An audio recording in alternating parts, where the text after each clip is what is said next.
Lo que le ocurrió después de Miss Universo te va a sorprender. Y no fue fama ni dinero. Fue algo mucho más humano y más doloroso.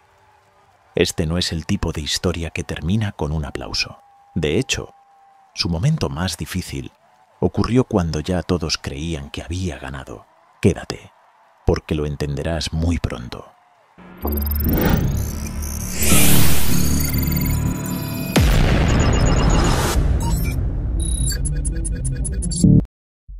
Porque para Ángela, la cirugía no fue un lujo, fue una necesidad. Que nació con unas circunstancias distintas a las tuyas, hormonalmente hablando. Porque si yo no hubiese querido operarme, hoy sería una mujer con pene. Fue la única forma de vivir en paz. Porque no era cuestión de cambiar quién era cuestión de alinear su cuerpo con lo que su alma gritaba desde niña. Años atrás, esa misma niña lloraba frente al espejo, no porque no fuera bella, sino porque no se reconocía, porque vestía uniforme de niño cuando por dentro ya era mujer. Esta no es una historia sobre cirugía plástica, es una historia sobre identidad, coraje y libertad, porque cuando el bisturí no se usa para encajar, sino para liberar, el resultado no es una transformación, es un renacimiento. Su nombre es Ángela Ponce, y esta es la historia de cómo una cirugía. Tú recuerdas cómo eras a los 3 años. Tal vez jugabas sin preocuparte por el mundo, tal vez ni siquiera sabías quién eras aún. Pero Ángela Ponce sí. Desde los 3 o 4 años, Ángela ya sentía que algo no encajaba.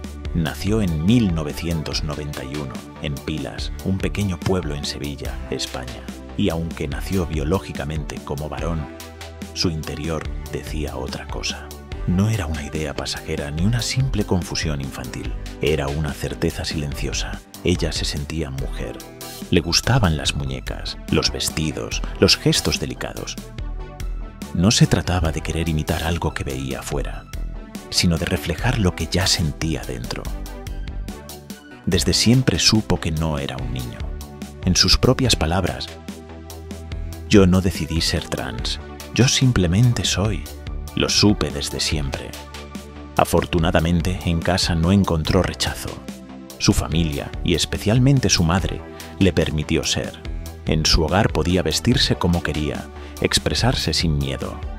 Participó incluso en desfiles de moda flamenca desde muy joven, luciendo trajes típicos de niña, con orgullo y alegría. Su madre la apoyó emocionalmente y eso fue clave para su autoestima. En muchas entrevistas, Ángela ha dicho con total sinceridad: sin ese apoyo, no habría tenido la fuerza emocional para llegar hasta donde está hoy. Pero fuera de casa, la historia era completamente diferente. El entorno era duro, hostil, lleno de prejuicios. En la escuela sufrió bullying constantemente. Sus compañeros se burlaban de su manera de caminar, de hablar, de vestirse.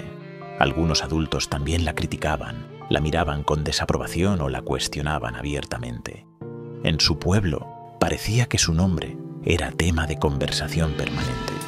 Ella misma, con humor y valentía, dijo una vez: yo me merezco una plaza en Pilas por la cantidad de horas de entretenimiento que les di a todos los que se la pasaban hablando de mí.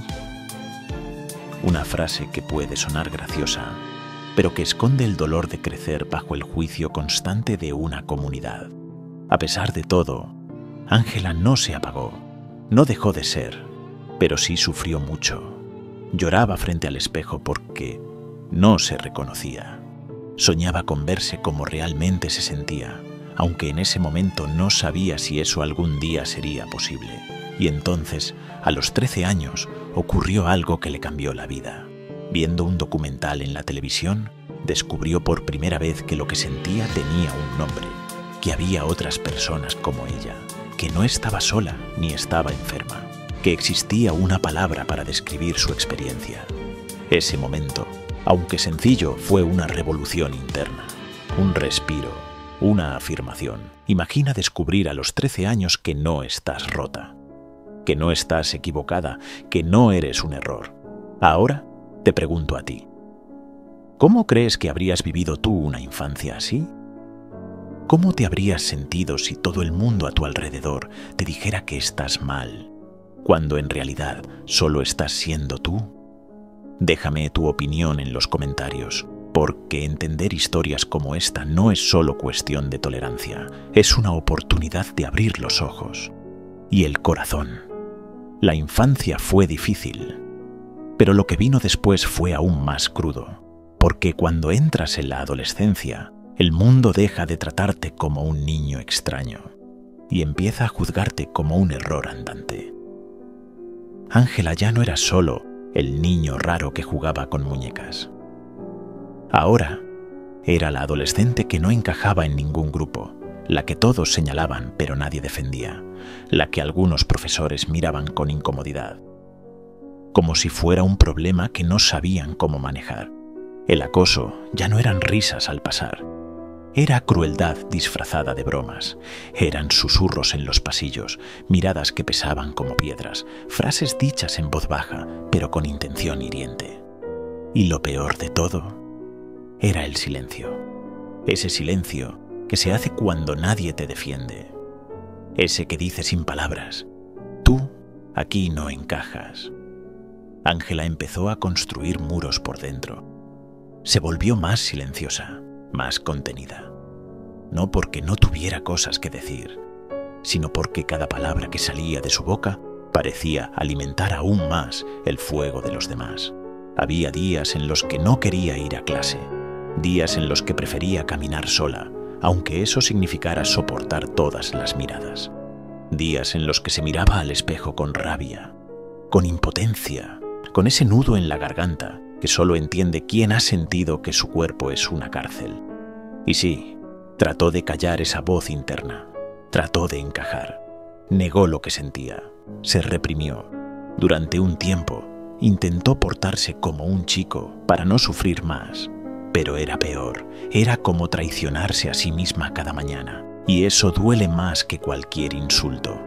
Fue durante esta etapa que el dolor se volvió más profundo. No solo era físico o social, era psicológico, era emocional, era ese cansancio invisible que se acumula en el alma y que nadie ve, porque nadie quiere ver.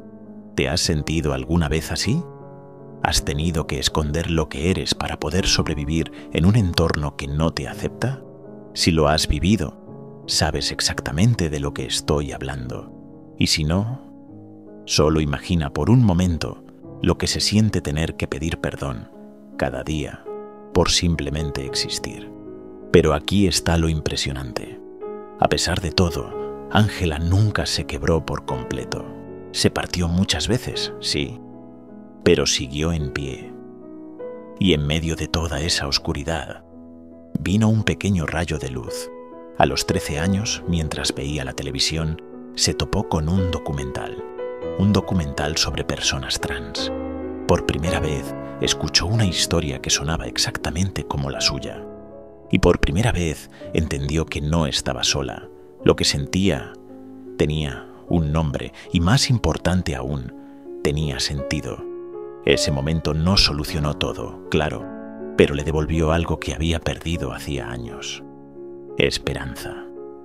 ¿Te das cuenta de lo que significa descubrir que no eres un monstruo, sino simplemente alguien que nació distinto?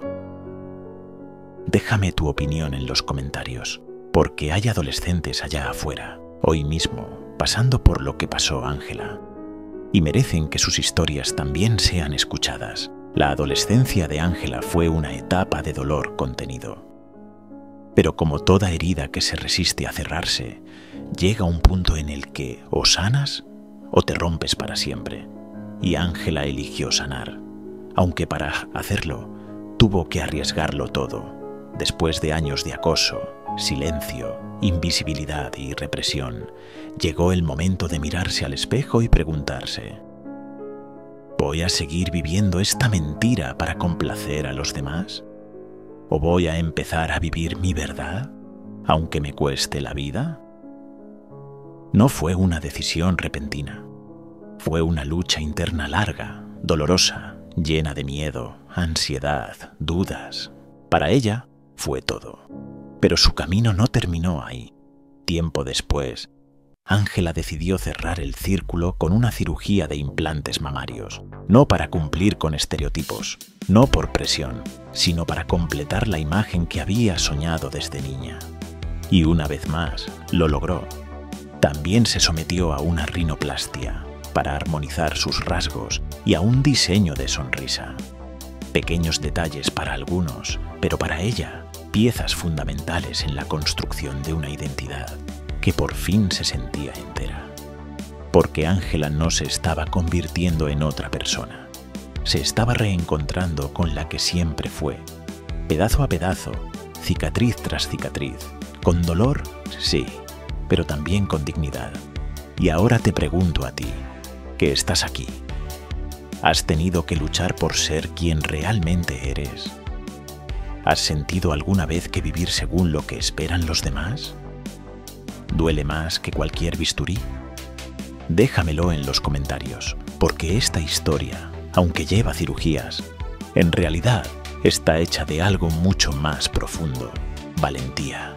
Durante años, Ángela Ponce soñó con el día en que ya no tendría que esconderse. Soñó con ser aceptada, con ser reconocida, con que un día su nombre no fuera motivo de burla, sino de respeto.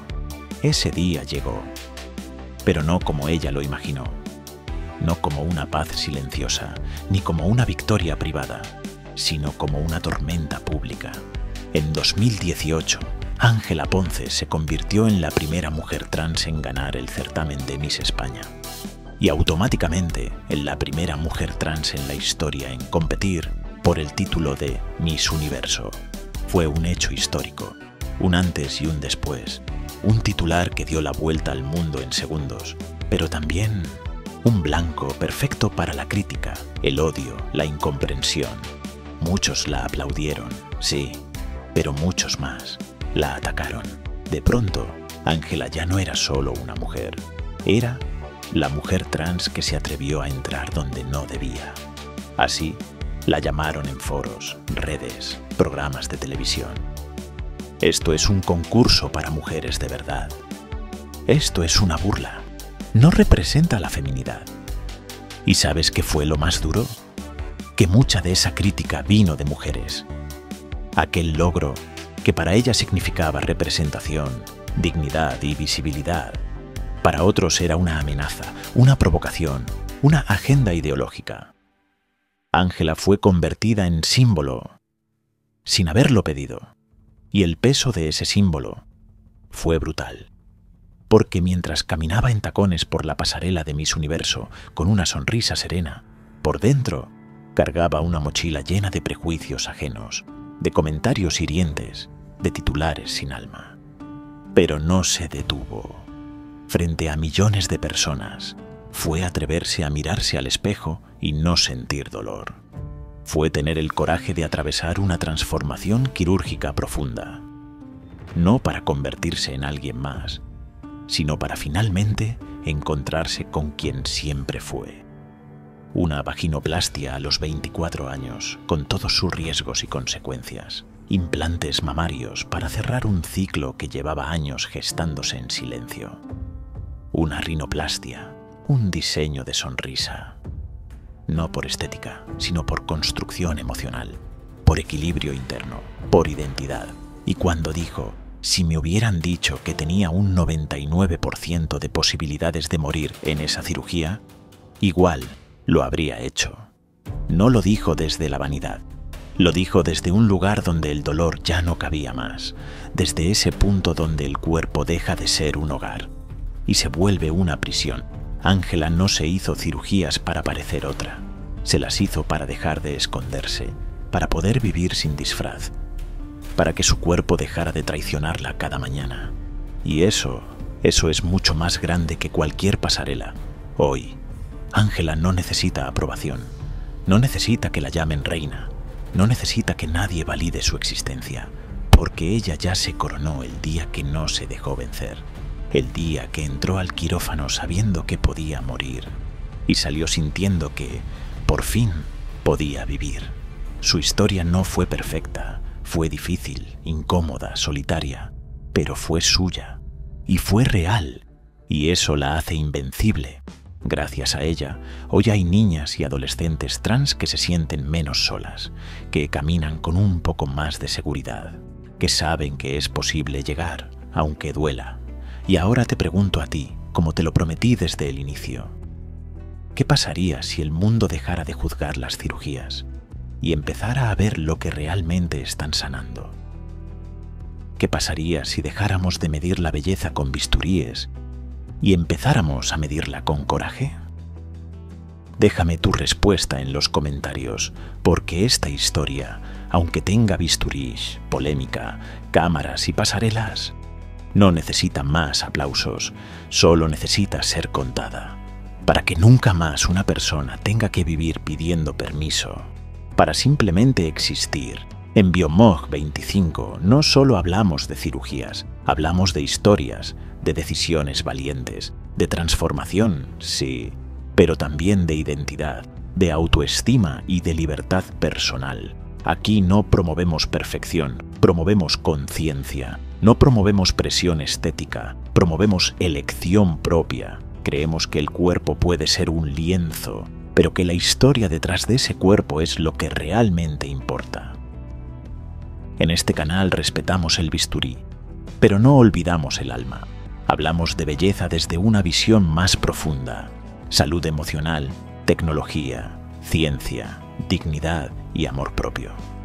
Porque cada rostro, cada cicatriz, cada procedimiento es mucho más que estética, es identidad, es reconstrucción, es empoderamiento.